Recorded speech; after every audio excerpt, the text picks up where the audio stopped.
right, guys, welcome. This is Breakfast with the Brand, the number one podcast in the world for entrepreneurs and leaders who want to go to the next level.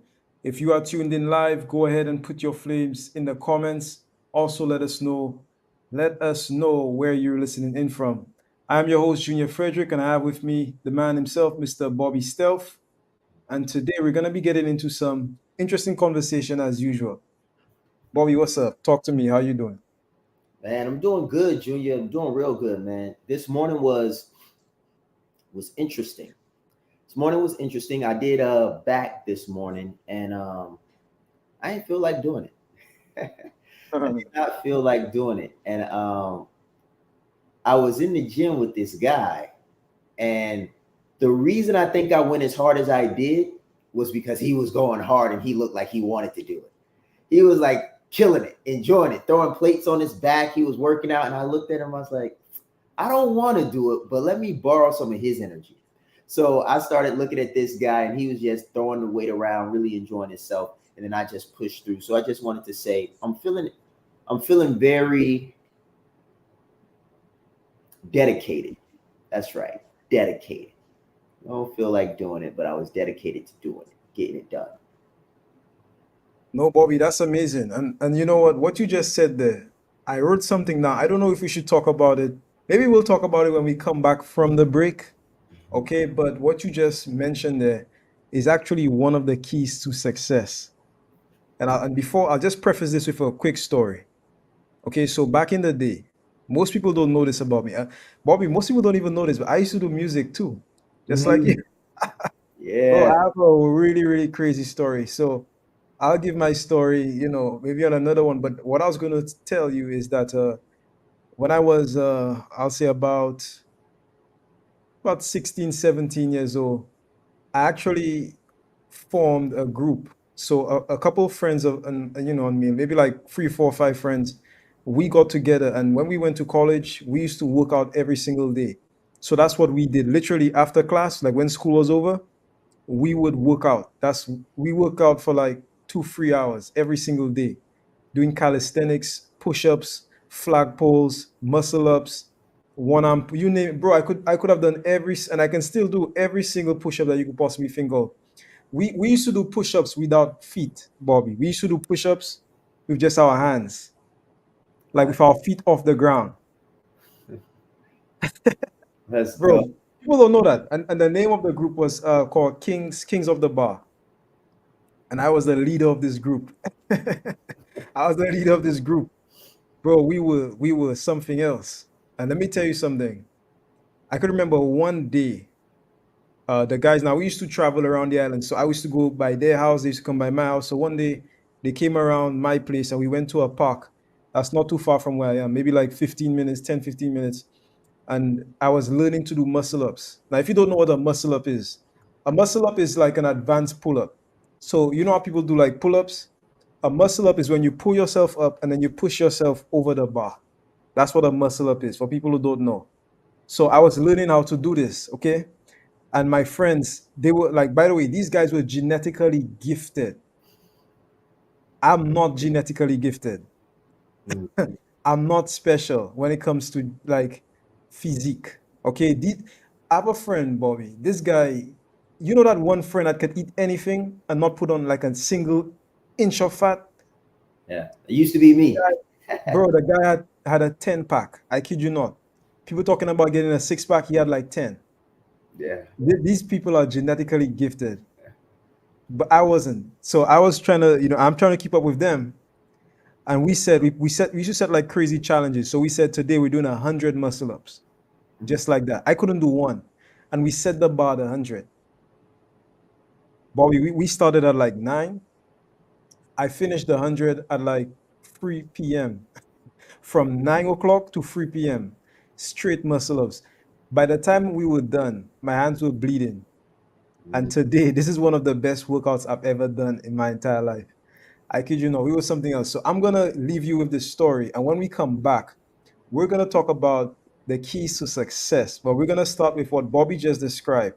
So stay tuned. When we come back from this quick break, we're going to be talking about one of the keys to success, and we're going to be diving into the art of doing what you want to do especially when you don't want to do it. Stay tuned. There's slow growth and then there's scale. There's incremental growth and then there's exponential growth. What I want to talk to you about is adding a zero to you and experiencing exponential scale. Incremental growth says 1 plus 1 is 2. Exponential growth says 1 plus 0 is 10. Incremental growth says 2 plus 2 is 4. Exponential growth says 5 plus 0 is 50. Guys, listen, when you add a 0 to you, you can add a 0 to the marketplace. You can add a 0 to the value that you bring. So you can add a 0 to your family, add a 0 to your legacy. This is what we're talking about. We're not talking about incremental, we're talking about exponential. I always say that business is a spiritual game. Just imagine when you combine your skills, your values, your abilities, your talents to something bigger than you, something greater than you, something like the power of exponential. That is adding a 0. Add a 0 to your competence, add a 0 to your confidence. This is about adding a 0 in your life, your value, your industry, and your mission. Let's grow.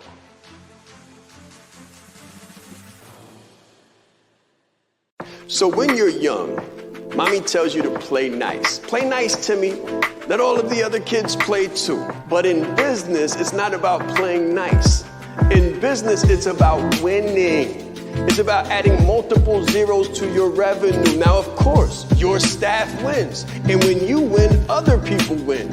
However, when it comes to competition, you absolutely must dominate. You can't play for participation, and you can't play just to get along or just to get by, because business is serious. Business will help you to change the world, or the world will change you. Your people will either win or your people will lose based on your level of leadership, what you're willing to do, what you're willing to sacrifice, and how much you know about dominating.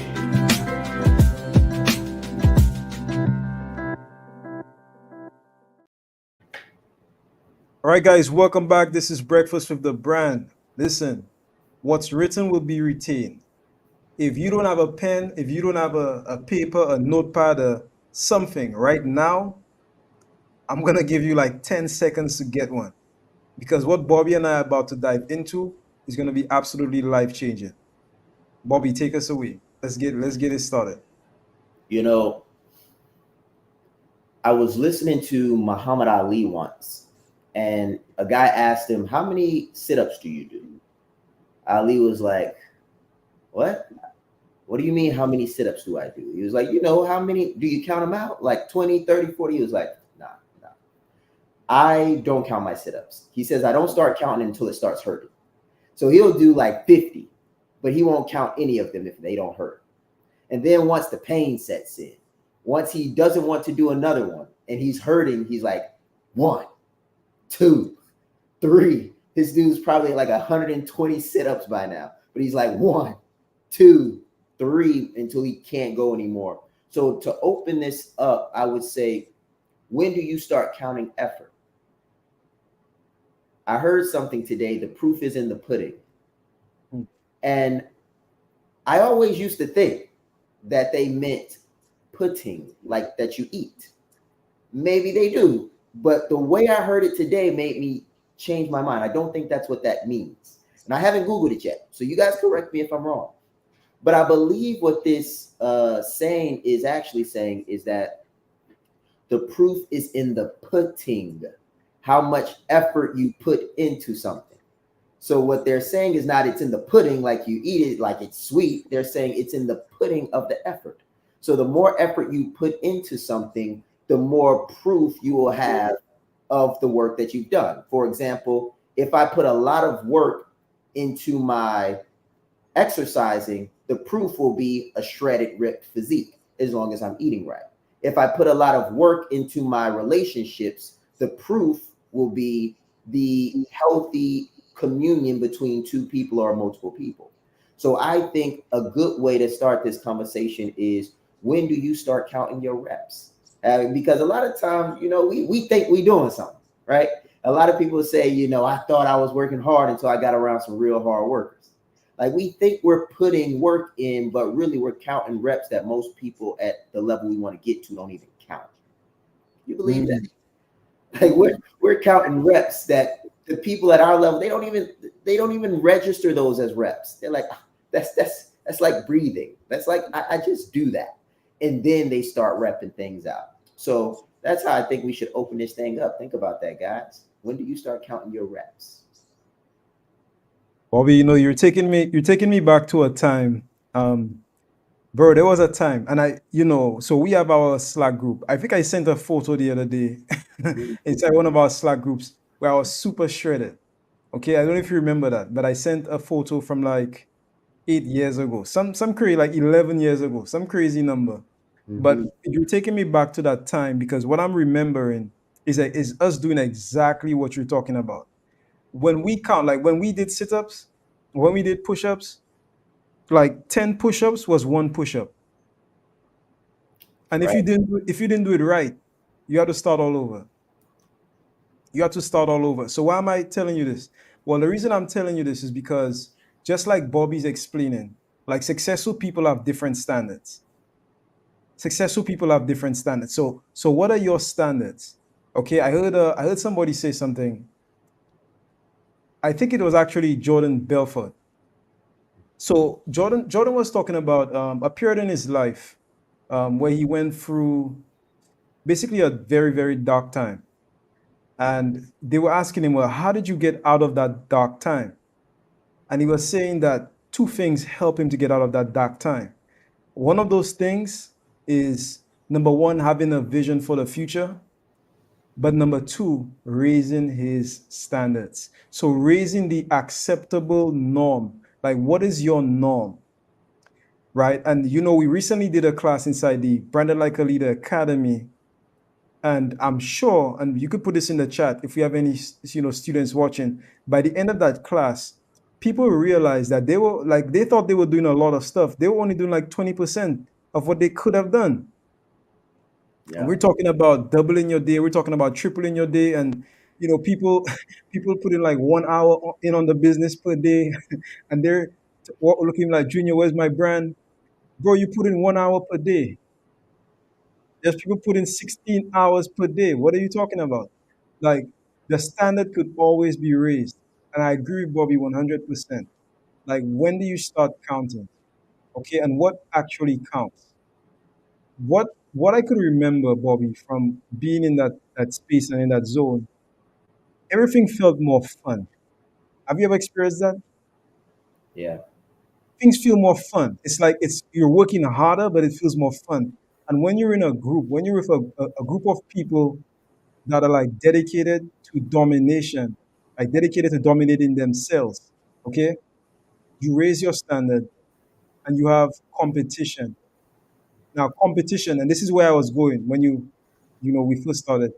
Competition is absolutely amazing, and every single person that every single elite performer embraces competition. You know, the enemy is not the man or the woman beside you. The enemy is the one behind you, the one that you don't see. So if you're a salesperson, if you're in a company and there's somebody that's doing better than you, or if you're building a brand and there's somebody that's doing better than you in your space, they're not your enemy. They are your competition. But competition is meant to inspire, it's meant to conspire so you can get better. Yeah. Okay? I expect you to compete with me.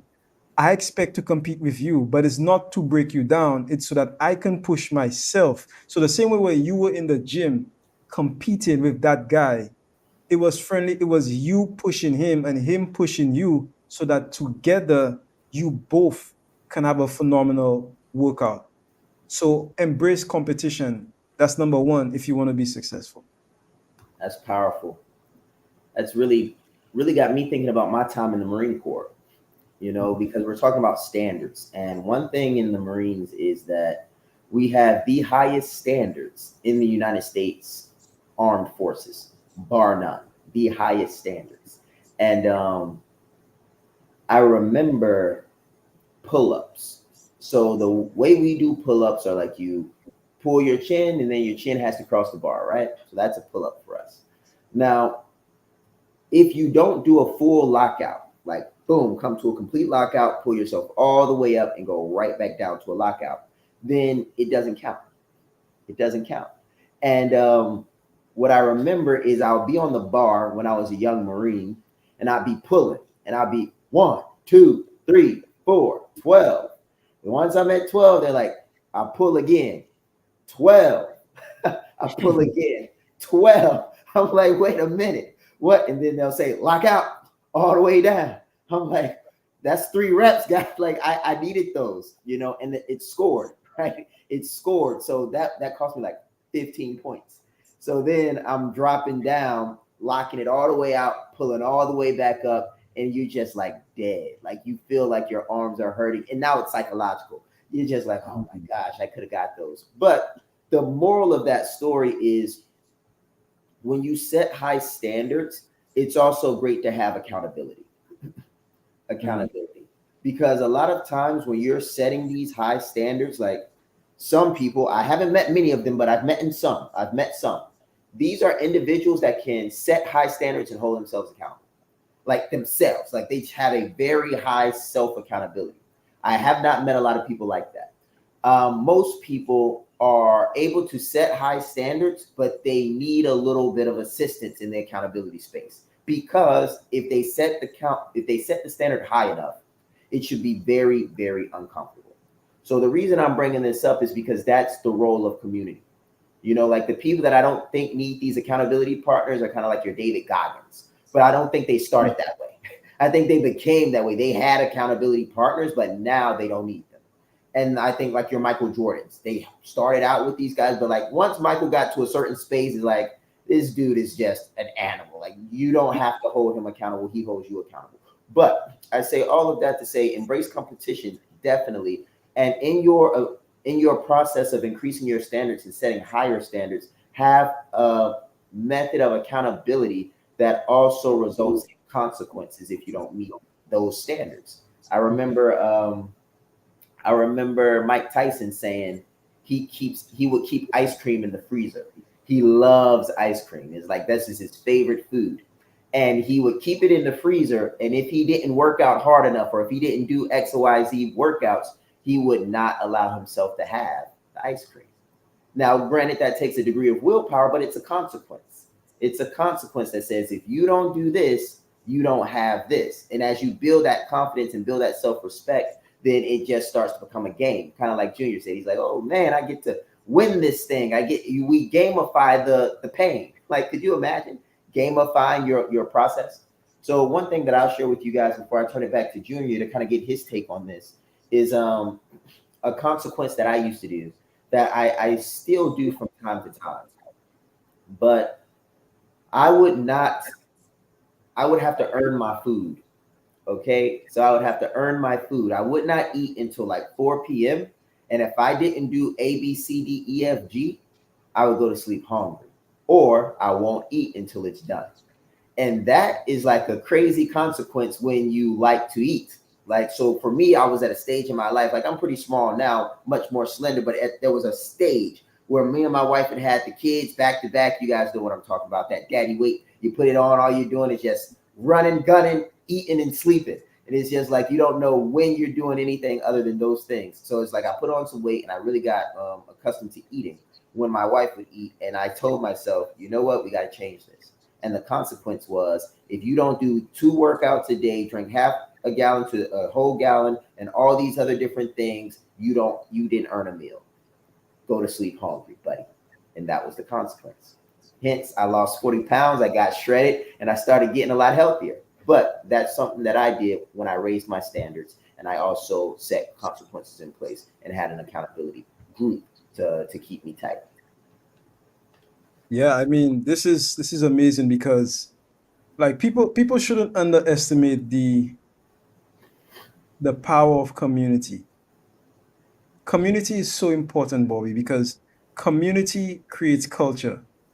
Community helps to create culture. And what you're talking about ultimately is a cultural shift. Like the way you eat, the way you sleep, the way you think, the kind of energy that you bring, your perspective on life, that's all shaped through culture. And once you could put yourself in an environment where everybody's moving forward, okay, where everybody's moving forward in the direction of, the other direction that you want, and you could gamify that, bro, you go to a whole new level, a whole new level. I feel like people like, in fact, David Goggins said this. I was looking at a David Goggins video about 2 days ago, and he said that at the moments where you feel like you're ready to burn out, where you're ready to check out, where you're ready to give in, where you think like you've done it all. So like what you were talking about, Bobby, when you mentioned that you basically feel like you're dying, right? He says at that point, most people have only touched about 40% of their potential. 40%. It means that you have 60%. And I know this because if you've ever run a marathon, so you've run marathons your whole life. I have not, but I have run a couple of them, right? I Mm-hmm. used to run marathons every year in school. So one thing I know about marathons, and you could put this in the chat too, if any of you relate to what I'm saying, bro. When you start a marathon, so somebody who's not a runner, I'm not a long distance runner. I don't even like cardio. Okay, when you start running a marathon, about one quarter of the way in, my mind is telling me, bro, why did you even sign up for this? Like today's a Monday, you could have been doing something else. You could have been at the beach. What is this nonsense? Well, Junior did. I thought you were smart. Why did you do this? This doesn't make any sense. Or it's like you could just take a bus right now and nobody would know. You could check off the road. You don't have to do this. Like you start trying to trick yourself into giving up, right? So you start trying to get off the road and go do something else. Like you're literally regretting your decision. But what's so interesting about a marathon is like when you press through, when you get halfway, right? When you get halfway through the marathon, Bobby, it starts to get easier. You start to unlock. I don't know. Does anybody know what I'm talking about? Like you unlock a different kind of zone. Like when you get past that mental chatter, right? That blah blah blah, that mental blah blah blah. Give up. Why did you get started? You could have been doing something else. Today's a Monday. Who runs on a Monday? Once you get past that and you're like halfway through the race, you start to think to yourself, okay, this is actually not that bad. You get energy from nowhere. And it's like you're cruising now. And all of a sudden you can think and you start to become more strategic and you say, okay, how long do I have to go? Okay, I've been running for like what, an hour and a half? Only an hour and a half to go. If I speed up, I can. And then you start to see all of the competition on the road and you start to say, okay, I'm going to pace this guy, right? If I speed up around the corner, I know that he slows down around the corner. I could probably get him in like 3 corners. Okay, so I'll speed up, I'll pace myself, I'll slow down, grab some water from people that passing, people passing on the road and stuff. Grab some water, speed up a little bit, grab a little water. Then I get close to him, and then you exert, like you get energy from nowhere. You get that energy that will boost. You exert, you pass him, you give him a lead, and then you calm, you cruise. Who's next? You know what I'm talking about, Bobby. Yeah. The same thing in business. It's the same thing in working out. It's the same thing in business. It's the same thing. Like when I started fasting, I started doing one meal a day. Then I started doing one meal every 2 days. I went to one meal every 2 days for a little while, just to see what I could do. You get to a point where you just like, okay, you've unlocked new powers, and now you want to see what you can do. So it's like, what else can I do? If I can do this, what else can I do? And Bobby, in that same group, we got to a space where we were playing. It was play. We had trained so much. It was like playing. We're like, okay, guys, what else can we do? Can we do a flag pole with all four of us at the same time on the same pole? And now we're just messing around. We're just pushing the limits of what we can do. And it's like if you're a fast driver, it's like, okay, I touch 100 miles per hour. I'm not saying drive fast, by the way. Don't drive fast. But it's like, okay, how fast can I go? Mm-hmm. You know what I'm talking about? Like, what can I do? How much can I close? If I close a five-figure deal, okay, can I close a six? If you close a six, can I close a seven? If you close 3 for 5, can I close 4 for 5? Can I close 5 for 5? And you just start to push yourself and just to push the limits and see what you can do. And it becomes literally a game. And to me, getting into that space is absolutely amazing. Yeah. You know, this makes me think about some of my military training. Like these guys, the longer I live outside of the Marine Corps, the longer, like the more I see how diabolical they are in a good way. These guys are just like, they know what they're doing. So I remember a training exercise that lasted like 5 days. And during this 5 day evolution, I wasn't able to eat anything. I was imprisoned in a camp and I was on the run for my life. Real talk. Like this is not an exaggeration. I was interrogated, beaten, all kinds of stuff. Right? Hold on, Bobby. Is this the Marines you're talking about? Is this something else? This is real Marine Corps training. Marine? Yeah. Yeah. Okay.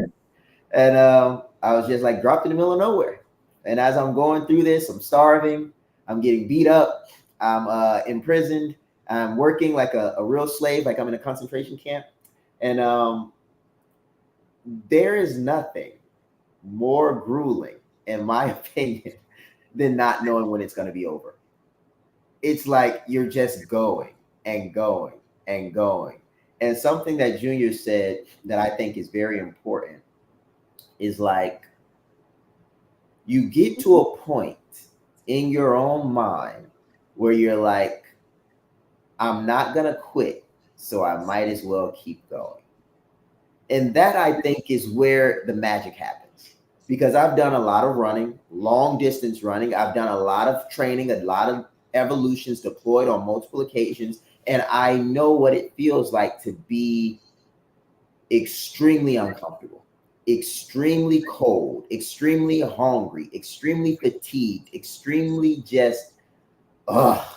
And you just like, take me now, Lord, take me. It's like you just don't want to be there, right? And what I have found is that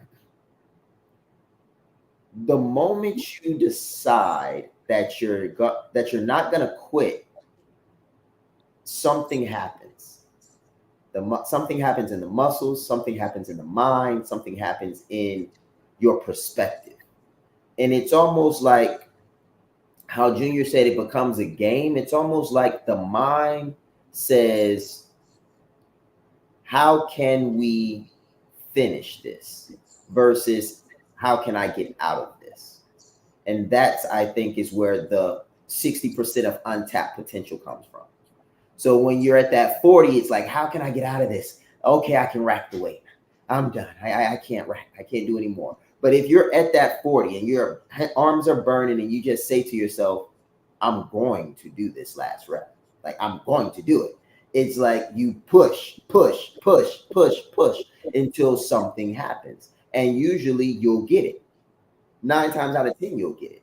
And it's after you've pushed past that 60%, and when you get to that 80%, it's like the muscle will no longer contract. Like, it's done. And that's another level that I've gotten to as well. Like, I've been to where David Goggin talks about the 40%, your muscles are still contracting. Like, you can still push. And if you have a spot, you can still get the weight out. But once you get to that 80, 90% muscle exertion, it's to a point where your muscle seize up. And I've been there where my muscle will lock. And once the muscle locks, there's nothing left. And that's when you're really done. So my, I guess, perspective about this would be, you don't know how far you can go until you've determined not to stop. Ever.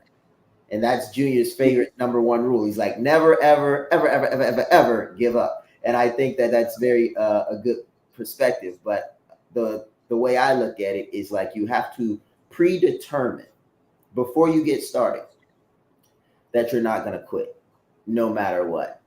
And I think when you're ready to quit, that's the test of character, the test of manhood and womanhood. And I'll end by saying, I can see this vision in my head, and I just want to communicate it to you guys, because we're talking about business, by the way. We're talking about branding. We're talking about sales, because all of these things work together to keep you in the fight. Business is a lot like a marathon. You know, you're learning things that you've never known, or like you never knew before. You're working with people that you've never known before, and you're actually overcoming insecurities. So your whole life is being turned upside down while you're trying to figure out something difficult. Like you're really like business is a race. It's really exertion of mind, body, and spirit to the highest level, which is why I think those that are courageous enough and, you know, gifted enough to get into business and do the things that make them feel alive should never ever quit. And I think I'll stop there. I'll stop there because my train of thought is going somewhere. But Junior, I want to let you get in on this before I go down that road. Bobby, what can I say? I mean, you're right. You're right, man. You have to make that decision. But one thing I've noticed that is pretty interesting is sometimes you make the decision in that moment. But one thing I do want to say as well, like guys, check this out. You will never get what you want until your back is against the wall. You will never become the person that you need to become until your back is against the wall. Literally. Literally, literally, literally. Like you will not become that person. You have to intentionally, and that's something I realized too, Bobby. Now, it's almost like in the moment we don't consciously think about it, but now in hindsight, me looking back, there are times where we consciously put our backs against the wall, like the story I told in the beginning of this episode. You know, setting out to do like 100 muscle ups without knowing how to do one. Okay, it's not like I was a muscle up expert. Like if you've never done it, Bobby, that's like I'm trying to find an equivalent. That's like running 100 marathons if you've never run one. Why would you commit to something like that if if you don't know how to do it? It's putting your back against the wall just so you could unlock your potential, just so you could see what you can do. Like, so if you're looking at this right now, just ask yourself, like, where is your potential? Where does your potential lie? And how can you consciously take yourself out of that comfort zone so you could just literally see what you can do? Like, imagine if you came back to Earth, okay? And let's just say you came back, maybe you know something happened, you got transported to a different reality, and then you woke up, okay? Like those movies, Bobbies, you know, when people wake up and they're looking at their body, like, okay, I have a new body. All right, I'm in a different place. They're looking at their hands, like, okay, this is interesting. Like, who am I? They see their new reflection. Imagine that was you and you're learning how to walk. It's like a baby. Baby comes to the world, they're testing out new things. In their mind, they want to know, okay, what can these hands do? What can these feet do? Okay, I looked at my son the other day when he was learning to walk. He would put one of his one foot ahead of him and he would sort of look at it like, okay, this is interesting. What can these things do? Then he'll put another one. Okay, so if I do this and if I do that, I can sort of move here. Okay, this is going in the right direction, right? So what, like, think to yourself, what can you do? What can you accomplish? Okay, and if you want to know that, put yourself in a situation where you have no choice but to move, but to work, but to think, but to out improve, out self-develop, you know, outwork, out strategize, out think. Put yourself in those scenarios, and then I dare you to look at your potential, not just for your business, for your physique, for your marriage, for your relationship, for whatever area in your life that you want to improve. Put yourself in those situations and make it fun. It's all about having fun. It's about the gamification. It's about the journey. It's about the process. It's about having fun. And it's about unlocking your potential. Guys, we'll be right back after this quick break. Stay tuned. I said Shaan Ride East. I'm proud. That's Shaan Ride East. Leadership is not the brand they made for us. Listen, he brought fire, heat. He didn't hold back. 20 years down the line, what I could sell, why not serve first? Service over salary. Branding like a leader closes the gap for people who want branding. Speaking like a leader closes the gap for people who are nervous about speaking. If Steve Jobs would have speculated, we wouldn't have Apple. He changed lives. He helped people open up their business and start their business. We are the brand. Some people say, Shaan, should I quit my job? Mentally, yes. As a speaker too, to be able to learn from him and watch him and you know, game respects game.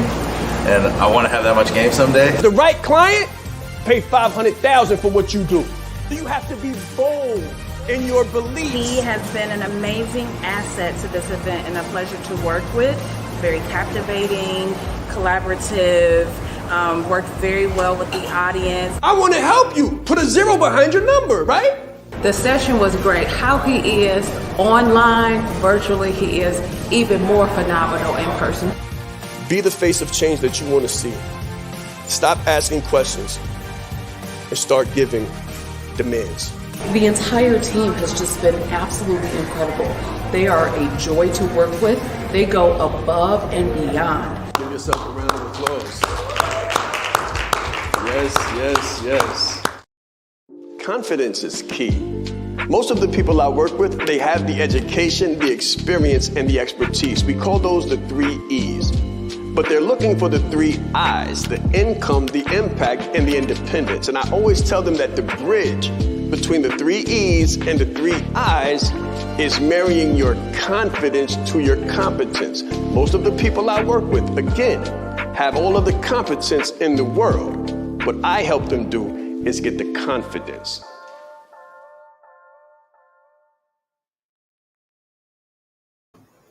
All right, guys, welcome back. This has been a very, very interesting conversation, Bobby, I must say.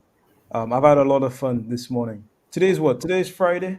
That's right, Junior. Today is Bro, definitely. I don't even know what date it is. To me, listen, to me, every day is the same. To me, every day is the same. So people say, thank God it's Friday.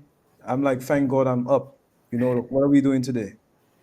Yeah. You know, as I was on the break, I was writing down some things that made me look at myself like, yo, you were really like that. Like, what I want you guys to do really quickly, guys. Junior is going back down memory lane on us. What I want y'all to do is I want you all for the next 60 seconds to go down memory lane and think about the hardest thing you've ever done. It may not be the hardest thing you've ever done, but you know, something difficult. Like when you finished it, you were like, wow, I can't believe I did that. But you did it. And I want you to put it in the chat. It could be a marathon, you know, that'd be huge. It could be earning a master's degree. It could be earning a bachelor's degree. Maybe you were like, yo, I never thought I'd go back to school. That was one of the hardest things I ever did. I think it was Eric Thomas who was like, man, it took me 12 years to get a 4-year degree. He was like, but he did it. It was hard for him. So put in the chat, take some time to put in the chat something that you did that you was just like, wow, I did that, right? And I'm going to share with you guys 3 workouts that I've done in my life that I thought over as I was listening to Junior. That got me like, whoa, I did that. And I've never done them since. Like I did some things a few times when I was younger, but it's like after you do them one time, you never want to do them again. So one of them was the Devil's Mile. And mind you guys, I don't have a lot of time in the Marine Corps. Like when you're in the Marines, your lunch period sometimes is like 2 hours. And if you want to shower and eat, if you're working out over your lunch period, then you've got like an hour to work out and get all the other stuff done that you need to get done. So most of this stuff was done with the exception of one, and I'll let you guys know which one it was. All of these things was done in like less than an hour or less than 2 hours max. So I'm booking it while I'm doing it. So the Devil's Mile, ladies and gentlemen, the Devil's Mile. So imagine a track. Your average track has about 400 meter, or it's 400 meters all the way around. So it's 1,600 meters equals 1 mile. So for the first 400 meters, you're doing lunges, straight lunges. 400 meters. Then you're doing bear crawls for 400 meters. So you're boom, boom, 400 meters, and you're baking sun. It's hot. You're tired. You're thirsty, and you're just bear crawling, just 400 meters all the way around. Then you're doing broad jumps, and you're just jumping, all the way around 400. And then you've got tire flips. And that tire flips is this big old, I don't know if you guys have ever seen like a 18-wheeler, but like imagine an 18-wheeler tire just flop down and you got to flip it over. And after the lunges, your legs are smoked. Like your legs are done after the lunges. So the bear crawls, you're just like, you don't know where the strength is coming from when you're doing the bear crawls and your arms are like they're dead. After you've done the lunges and the bear crawls, the broad jumps is like you're flopping forward. You're just like moving yourself forward. So your jumps aren't even that big because like you're smoked, but you're just hopping about, and you don't stop. Like the goal of the devil's mile is to smoke check you as quickly as possible with lunges, and then to just have you sit in your misery as you're doing the next exercise. Like that's the objective. And then when you get to tire flips, you're just like, dear God, help me finish, because the tire flip is designed to be the full body motion. So you're squatting, then you're getting the squat in, and then you get the arms, and then you get the push, and you're just getting that whole body work in. So that was the devil's mile. I did that like 3 times in my career, and it sucked every time. Didn't get any easier. The Spartan run. So the Spartan run is in the spirit of the 300, right? You guys know about the Spartan 300. So the Spartan run is 100 pull-ups, 100 push-ups, 100 flutter kicks, and 3 miles. And you've got to do all of it in one evolution. So you're just sitting there, pull up after pull up after pull up after pull up after pull up. Anybody that's ever done like 30 pull-ups knows that 70 more just aren't that fun, but you got to get them done. And then you're doing push-ups. After you hit like 50 push-ups, most people can do 100 push-ups that are reasonably fit.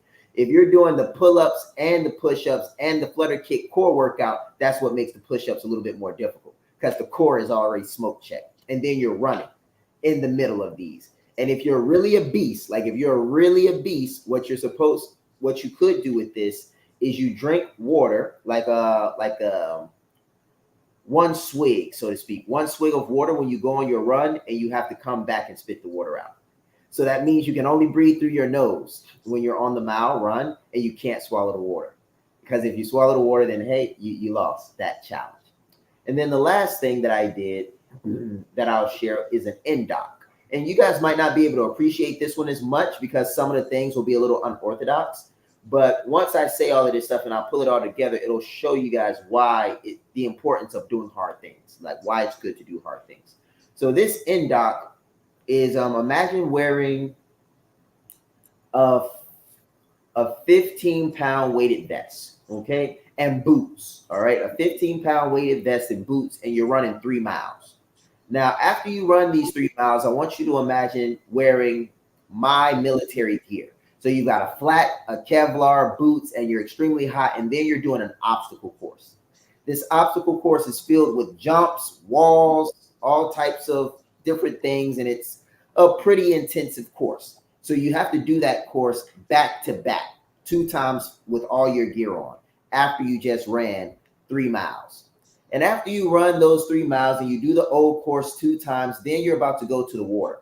You're going to take off your flat, which is your bulletproof material. You're going to take off your Kevlar, but you're going to leave on your boots, and you're going to leave on everything else. And then you're swimming for 500 meters, back and forth, back and forth, back and forth. And after you're done swimming, you think it's over, but it's not. You're going to go put on a 100-pound weighted vest, and then you're about to hike the mountains. And you're about to hike the mountains for the next 12 miles. And after you hike these mountains for 12 miles, you're going to come back and just think about your life and the new person you are, because you're going to die during that evolution if you do it right. But that's what it looks like. And that one took like 5 to 6 hours. So you start with the runs, then you do the old course, then you do the swims, then you kit up, then you do the 12 miles, and it's nonstop, all back to back. Whatever. So I share those with you guys because those were times in my life where I knew I couldn't quit. I knew I had to do it. I was capable of doing it, but in the moment, it was death. It just sucked. But when you were done, you look at to your left and to your right of people that are dirty, muddy, and like you look at all the people that fell out, because everybody doesn't finish these things. Like we started together, but we don't all finish together. And you're looking at those losers. Yeah, you could. Better luck next time, buddy. And you're looking at yourself as a winner. But those are 3 things that I did that I can always think back to that were pretty tough for me, physically, mentally as well. Bro, I mean, you had me at the devil's mile. When I heard devil's mile, I said, what? Yeah. Man, let me tell you, if you want people not to do something, like if you want me not to do a mile, not even me, but just people in general not to do a mile, just call it the devil's mile. I promise you. Like Yeah. like 99% of people, I guarantee you, 99% of people are not trying to run no devil's mile. Mm. But you know what came to mind, Bobby? While you were talking, let me ask you: is Jocko in the was he a Marine? Jocko. He was a Navy SEAL. All right, so the SEAL. Okay, so I heard this story about the SEAL training. Mhm. Like they take you out somewhere and it's super cold, like somewhere in Antarctica where I don't know, That's right. bro. I don't know where it is. They take you somewhere, it's super cold. I think they beat you up. It's on the beach. There's Mhm. something going on. But basically, he described something and I find that so true. When you're going through those moments, like what Bobby's talking about, it feels like you're going through hell. The thing is, you could always stop at any point in time. You could say, okay, I'm out. You could tap out. Yeah. Here's what happens. And Bobby, you can let me know if this is true. You seen that firsthand, like other people quitting and stuff like that. When you're in that freezing water, okay, and you're swimming and you're doing all of this and you're doing all of that, you can quit, you can stop. Nobody's forcing you to do it, okay? But when you tap out, the instructor, they'll come, right? They'll guide you up. They'll take you. They bring you to the showers. They bring you to the place so you can clean up. So you basically you're out of the program. Yeah. What he said was, when you step into that shower, into the warm shower after coming from the icy, cold sea, the ocean, when you step into that warm shower, Bobby, and you wash everything off, feeling good. Yep. As soon as you step out of that shower, you lose a little piece of your soul. That's right. That's right. You realize, Yeah. you start to realize that you just traded a piece of your potential, a piece of your soul. You just left it on that beach. A piece of you that you will never, ever, ever get back. You literally washed it away in that warm, nice, comfortable, cozy, warm shower. And you're thinking about all of the other men that are on the beach, the women, the men and women who stuck with it, who are still in the icy water, and they're pushing through and they're pressing through. And you're in this nice, comfortable, cozy, warm shower, and you Mhm. just lost a piece of your soul. That's Because what? Because you gave up. Because you pulled out too early. Isn't that crazy? And in that moment, and check this out, in that moment, you realize you should have kept going. You had an opportunity to unlock a different side of your different level of your potential, and you stopped. And there are other men and other women right there that are reaching new heights, new levels that you will never reach because you gave up, because you were not strong enough to persevere, because you didn't have the mental fortitude to stay on track. Junior, this is so good, bro. I am so excited for everybody listening right now because I'm actively thinking about all the stuff I've been through in the past few years, like the past few months. They've been really difficult. But for whatever reason, I didn't quit. And now I'm thinking like, because I've never quit. like, like it's a habit. Like if you make a habit of persisting, like tough things will come and you won't know how you survive. You'll just know you survived because you never ever quit. So like the last thing I would like to share is like a funny moment. It's not funny, but it's funny now. Um, I remember, I remember being 4 days into an evolution. I had been on the run for like 48 hours, and I was in a concentration camp, and it was a controlled environment. So I pretty much had an opportunity to quit. And the reason I wanted to so badly was because I was like just shy of hypothermia. Now, I don't know if you guys know what hypothermia is, but for those of you all that don't, imagine your body being so cold that your blood flow is starting to slow down. Like the blood isn't traveling through your body as fast as it's supposed to. So everything's starting to slow down. Your fingers are starting to turn blue. All of these things are starting to happen. So I was feeling like I was getting to that point. But there was a guy, and we weren't very well clothed. I'll leave it at that. So we're exposed. And there was a guy that was smaller than me. At this time, I had to be about 140 pounds. There was a guy in the back of me that was like 130. So because we don't have a lot of fat on us and we don't have a lot of meat on us, we're out in the cold and we're working, so we're really, really cold. And then we were getting ready to go through something that I won't share here for obvious reasons, and it was going to definitely send me into shock. And I saw this guy at 130 take it like a man, take it on the chin. He came out of that joint hurting, boy. And in the back of my, like, I had just went to the instructor. I was like, yo, I need to be seen. I don't know if I'm going to be able to make it. Like, I'm really, the instructor's looking at me, but like, they're in character. Like you're really in this thing because you're really being trained. So they are like treating me like nothing. And then I see that guy over there taking it like a man on the chin, 10 pounds lighter. I'm like, put me in there, man. Put me in there. Long story short, I finished. So I say that to say sometimes, man, you just gotta be in the right community, and I still talk to that guy from time to time. I won't put his name out there, but I do think he's out of the service now. But he was an interesting character. He might have been a little crazy, but I used his craziness that day to make it. Man, that's amazing. So, guys, this has been absolutely amazing podcast. If you found value from this episode, my only ask is that you just share it with literally one other person who you think would find value from this episode. Bobby, I think we might have to play this on Monday. I think we might play this again.